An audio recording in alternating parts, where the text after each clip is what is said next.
Hi, my name is John Whitehead, and welcome to this week's video blog post.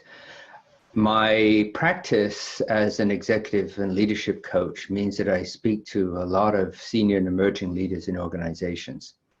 And one of the pieces that it comes front of center a number of times is communications. And as you know, I do a lot of work on interpersonal communication skills and using a model that's called social styles, which is a way in which we can understand and recognize first how we behave and how we have a tendency to communicate, and how others have a tendency to communicate and behave.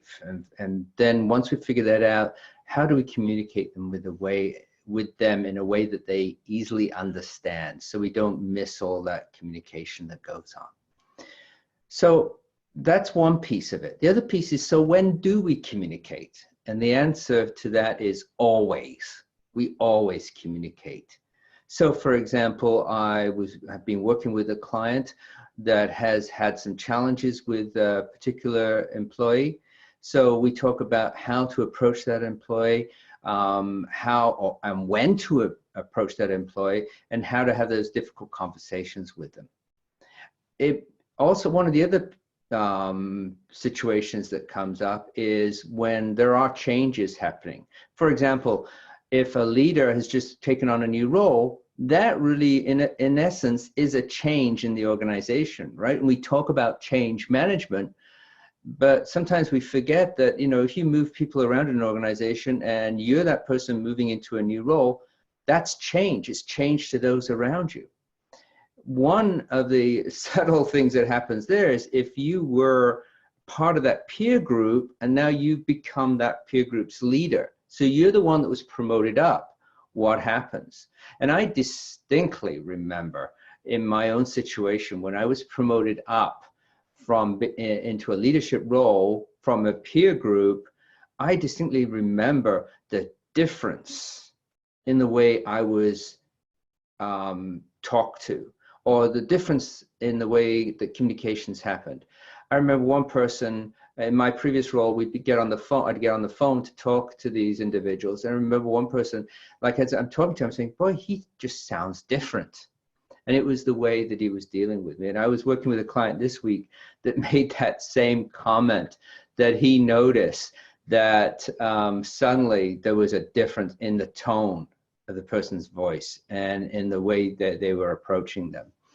So what do you do there? And you know, if you read anything on change management, you'll notice that number one thing that they all talk about is communicate, open communication, keep communicating.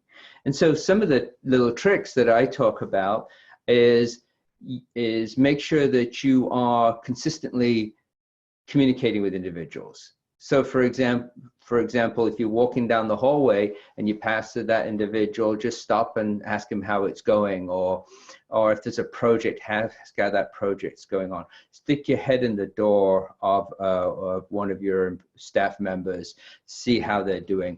I was working with a client once that one of the problems that they had was they were perceived as not caring. And one of the reasons they were perceived as not caring is in the morning when they'd walk in the office, they'd walk right through the office, not say hi to anybody, acknowledge anybody, just walk through the office into their own space and shut the door behind them. What's that message? So just a little think of just reaching out to people as you're walking by. Another little thing that I've mentioned to a number of people is, you know, plan those. Plan those little communications things. Put in your calendar, touch base with Fred or touch base with Pamela. They don't have to know that it's planned. In fact, to them, they may think, oh, it just happened off the cuff. But the reality is you actually planned it. So you're making sure that you're reaching out to those people.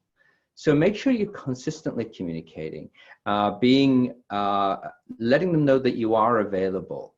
That, you know, we talk about an open door policy. Sometimes that's not always the best thing to do, especially if you've got work to do. But the idea is letting them know that you're accessible.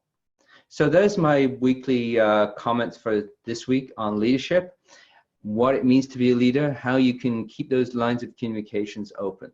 If you've got any comments or suggestions, please feel free to add them to the bottom of this video as always. And again, look forward to talking to you next week. Thank you.